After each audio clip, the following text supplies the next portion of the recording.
When was the last time you crawled? Crawling is a foundational human movement pattern that builds strength, stability, and coordination. It can help prepare us to efficiently perform more complex movements like walking and running.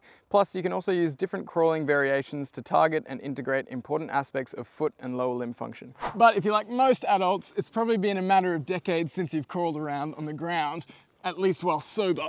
Now, you may be afraid of looking like a weirdo because you think crawling is for babies and drunk people, but from an evolutionary perspective, it's actually more weird if you're an adult who can't crawl better than a baby. And the sad fact is that most adults have completely lost their ability to efficiently move while down low on the ground. It takes time and dedication to build this ability back, but the confidence and capacity you gain make it all worthwhile. If you're keen to get started but not sure how, check out our full tutorial on our YouTube channel. All right, so crawling is a seriously underrated form of movement and exercise. It's actually a lot harder than it looks, and there's a huge amount of different variations that you can explore to make it into quite an amazing full body strength and mobility session. And one of the best aspects that I like about it is its ability to improve our foot and ankle function, especially with some of the key variations. And there's a big range of different programs that delve deeply into crawling and locomotives as they're known, and some of my personal favorites are MoveNat, Animal Flow, GMB Elements, Locomotives 2.0 by Aaron Griffiths, and there's a lot more that I'm sure are out there, and highly recommend checking those out and buying the programs to go deeper into this if you want to take the practice deeper. But for the purposes of this video, I'll just be showing you the basics of crawling from a developmental perspective first, and just giving you an idea of how to start and how to progress. All right, so before you even start crawling, it's important to warm up the wrists because you may not be used to taking all of that load and that body weight through the wrists. So a good way to do that is just to start like this, little wrist circles. You've interlaced your fingers and you're just moving your wrists around like that. Very simple. You're not trying to necessarily stretch as much as just warm up your wrists and move them through a large range of motion, or their largest range of motion. You can obviously also do some of these kind of movements, and the opposite direction is also really helpful. Obviously you want to improve your ability to tolerate load like this, but all of that extension that you'll be doing needs to be counteracted with some flexion, which is this movement. And this is like a light way of doing these kinds of movements with less load.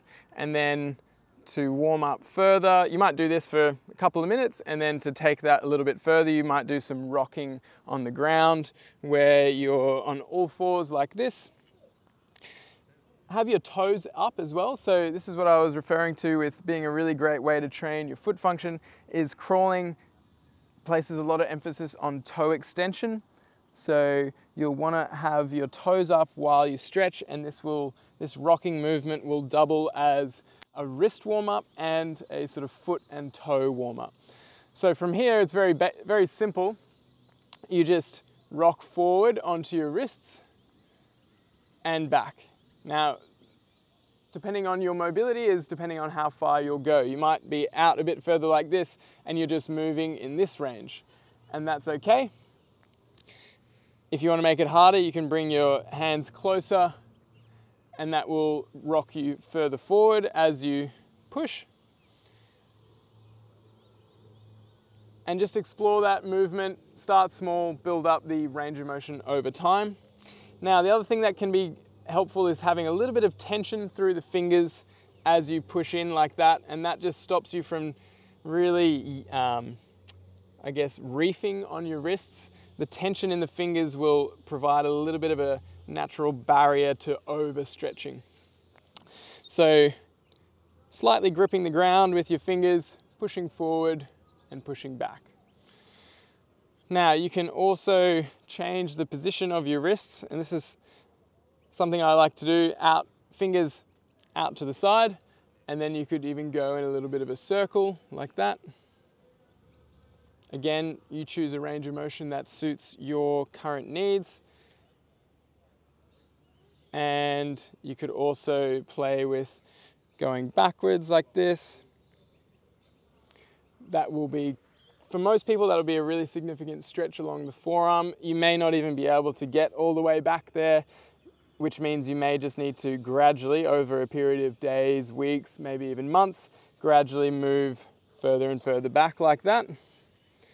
For most people, you should eventually be able to achieve that position.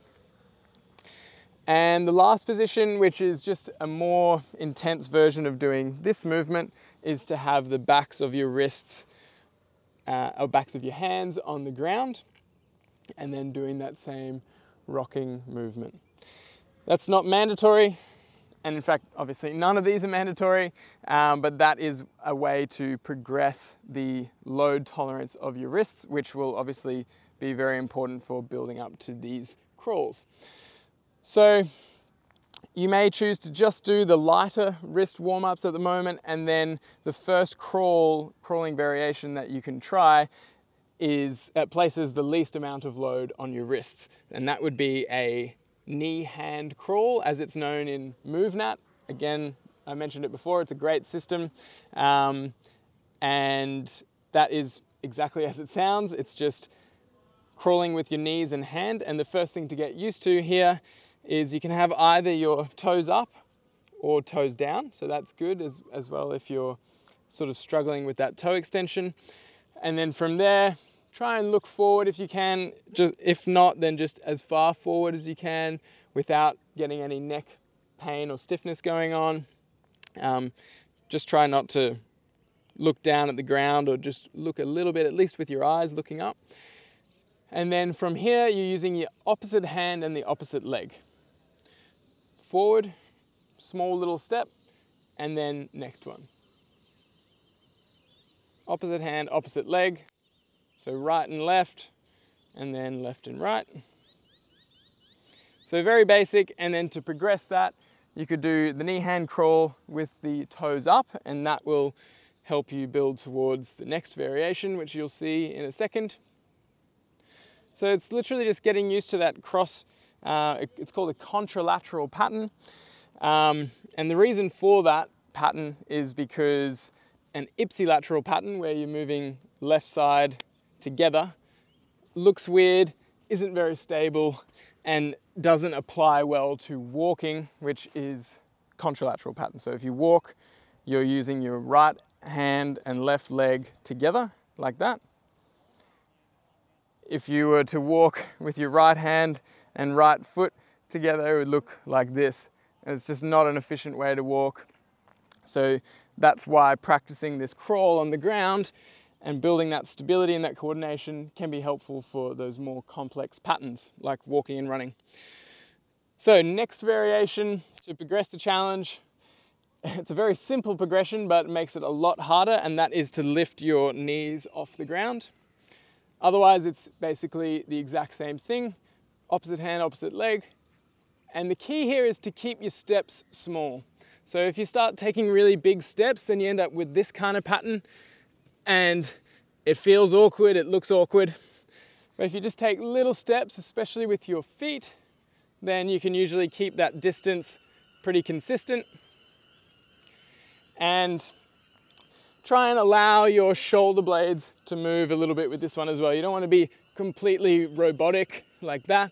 You can lean into your shoulder blade a little bit as you move. And you want to try and keep your torso quite steady with that. This is the big challenge with stability. Obviously you've got the shoulder stability demands, but also what most people will find is that they're sort of doing a lot of this. And to give you feedback about that, you could place a hacky sack or a tennis ball or something on your back. And if that falls off as you're moving, that's a good sign you're doing too much sway. And over time, you can try and correct that. Cool, so next one, and this is something that you see babies do a lot of, and I see my little 1-year-old doing a lot of if she's on sort of spiky grass. Usually she'll either be doing a knee hand, but if she's on spiky grass, then she sort of pops her bottom up like this, and it becomes that sort of bear crawl pattern.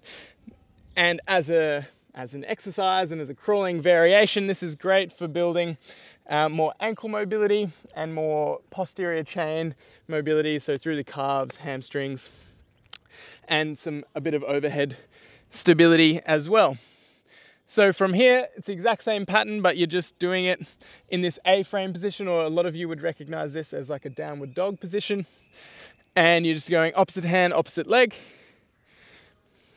forward, like so. Now with this one, you don't want to be cranking your head forward like that, but not necessarily tucking it either, just letting it rest comfortably.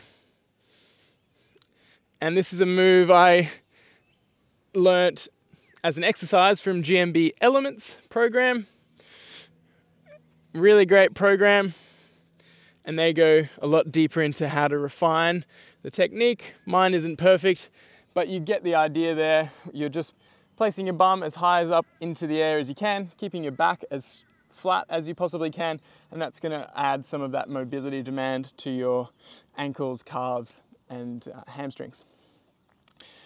Now, we're going to show how to move away from that typical crawling pattern, and something you can do is actually underswitch. So it's what's known as an underswitch in Animal Flow, another great program, or a tripod transition in MoveNat. But what you're doing is lifting those same opposite hand, opposite leg as if you're moving forward, but instead of moving forward, you bring the leg underneath. And then you would be in this position. And this can be either a crab crawl or an inverted foot hand crawl, depending on the system that you're using. Same concept though. And you're just doing that same contralateral pattern, opposite hand, opposite leg, forward. And obviously with any of these, you can go backwards as well. So it gives a different stimulus to the shoulders especially, not as much stimulus on the feet and toes, so that's good if you need a break from that. And the last, actually I'll just show you that underswitch again and show you what to avoid when practicing the underswitch. So underswitch is the leg comes under, and what most people try to do at first is they bring the leg over like that. So that's the fundamental difference to just practice. The leg comes under, rather than over like that. So it might seem like a bit of a subtle difference, but practice around with that. If your wrists are managing all of this, that's a really great way to build that cross-lateral, contralateral stability and control.